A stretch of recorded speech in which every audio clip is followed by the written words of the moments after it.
ఓం నమో వెంకటేశాయ. ఈరోజు తెలుగు ప్రజలందరూ కూడా సంక్రాంతి సంబరాలు చేసుకున్నటువంటి ఈ సమయంలో రాజకీయంగా పరమావధిగా చేసుకున్నటువంటి చంద్రబాబు నాయుడు నీచ నికృష్ట సంస్కృతి సంప్రదాయాలకు తెరదీస్తూ ఐవీఆర్ఎస్ కాల్స్ ద్వారా ప్రజలందరికీ కూడాను కాల్స్ పంపించేసేసి జగన్మోహన్ రెడ్డి గారు, రాజశేఖర రెడ్డి గారు హిందూ ధర్మాన్ని ఇలా చేశారు అలా చేశారు అనేటువంటి తప్పుడు ప్రచారాలు జనాల్లోకి తీసుకెళ్లడానికి ఈరోజు ప్రయత్నాలు జరుగుతున్నాయి.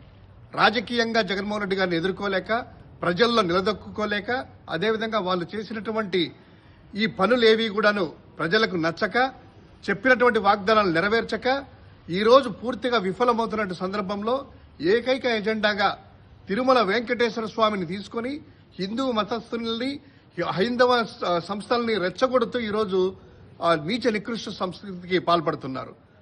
వాళ్ళు చెప్పినటువంటి ఐవీఆర్ఎస్ కాల్స్ అంశాలను అన్ని కూడా తీసుకున్నట్లయితే రాజశేఖర రెడ్డి గారు 2007లో ఒక జీవో ఇచ్చేసేసి పూర్తిగా 7 కొండలు కూడా తిరుమల దేవస్థానం ఆధీనంలో ఉంటాయి అనేటువంటిది ధైర్యంగా చెప్పారు.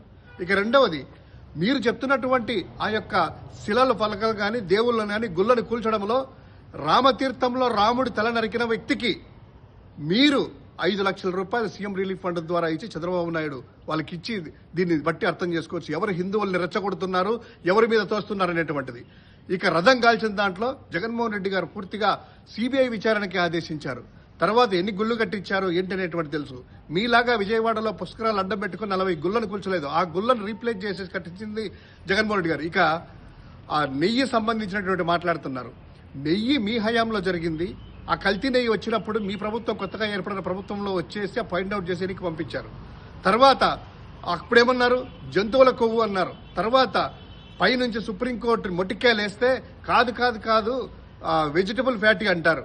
సో ఏది కూడా క్లారిటీ లేకుండా, అదేవిధంగా గోవిందరాజ స్వామి టెంపుల్ పైకెక్కి తాగి వీరంగం చేస్తే దానికి అప్పపించుకోవడానికి ఒక్క అంశం కూడా లేదు మీ హయాంలోనే.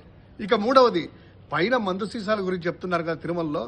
మా నాయకుడు కరుణాకర్ రెడ్డి గారు టీటీడీ బోర్డు చైర్మన్ గా చేసిన వ్యక్తి క్లియర్ కట్ గా చెప్పారు ఎక్కడ ఏంటి అనేటువంటిది. సాక్షి వాళ్ళని బెదిరించి కొట్టి మీరు జగన్మోహన్ రెడ్డి గారి మీద, సాక్షి మీద వేయడానికి ప్రయత్నాలు జరుగుతుంది.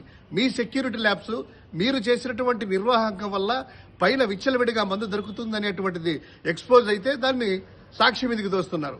ఈరోజు ఒకే ఒకటి, మీరు రాజకీయం చేయలేక, జగన్మోహన్ రెడ్డి గారిని ప్రజల్లో ఎదుర్కోలేక, కేవలము హైందవ మతాన్ని, సనాతన సంప్రదాయాన్ని రెచ్చగొడుతూ జగన్మోహన్ రెడ్డి గారి మీద విష ప్రచారం చేయడానికి మీరు పూనుకున్నారు. ఇంకా హద్దులు మీరు ప్రవర్తించేటువంటి అవకాశాలు ఉన్నాయి. ఇక్కడ హిందువులు కానీ, హైందవ మత సంస్థలు కానీ ఒకటే గుర్తుపెట్టుకోవాలి, నాడు రాజశేఖర రెడ్డి